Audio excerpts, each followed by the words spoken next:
মাছটা আমার হয়ে এসছে, আমি এবার উল্টিয়ে দেবো মাছটাকে।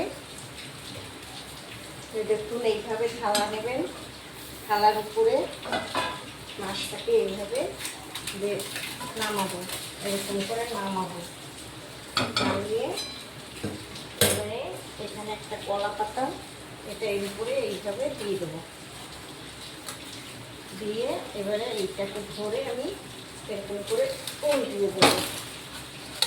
এরকম এই যে তলায় এতগুলো পাতা দিয়েছিলাম, সেটাকে দেখুন কি সুন্দর উঠে গেল। এখানে আমার একটা কিছু হয়ে গেল। এই যে এত সুন্দরভাবে মাছটা হয়ে গেল। বেগুন একদম নরম হয়ে গেছে, টাটকা বেগুন তো একদম। দেখুন কত সুন্দর হয়েছে। এবার আমার এই পিঠটা একটু ভাজা হবে, তারপরে নামিয়ে দেবো।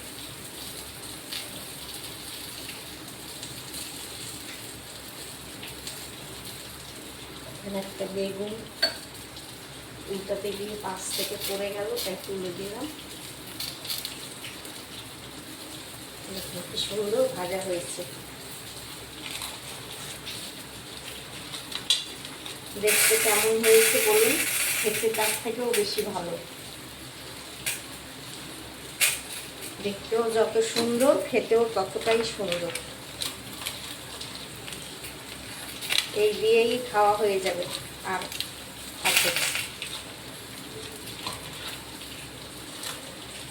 আর বৃষ্টির দিনে এরকম পাতায় মাছ ভাজা কার না ভালো লাগে খেতে। গরম গরম ভাতে একদম এইভাবে পাতার মাছ ভাজা খেতে অপূর্ব স্বাদ লাগে।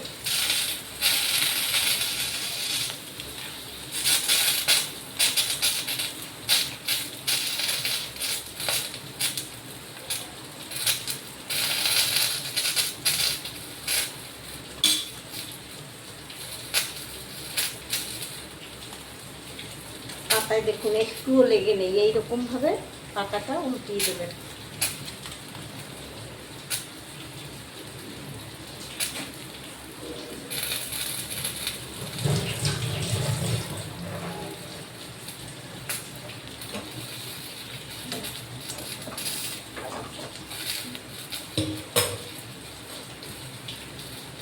কার ভালো লাগে ভিডিওটাকে একটু শেয়ার করে দেবেন, একটা লাইক করে দেবেন।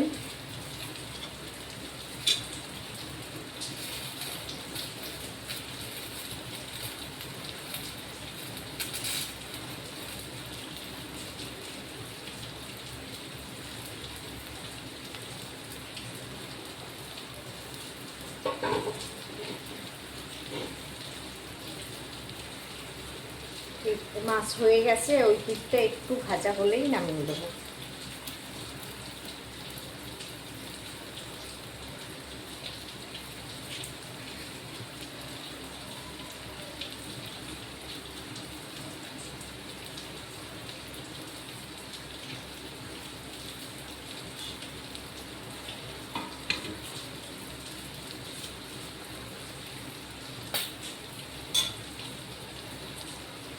বেশি ভাজবো না। বেগুনগুলো একদম দেখেন কেমন নরম হয়ে গেছে, গাছের বেগুন, টাটকা বেগুন।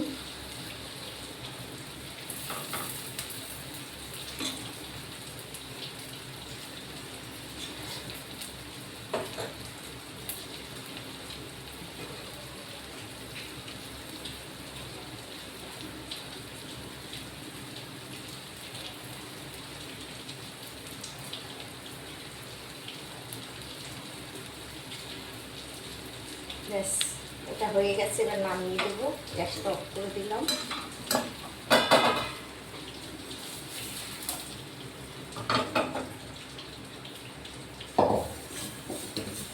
দেখুন কি সুন্দর হয়েছে। এরকম করে ভাজা করে খাবেন, খেতে অপূর্ব হয়। রাখছি, টাটা, আবার দেখা হবে।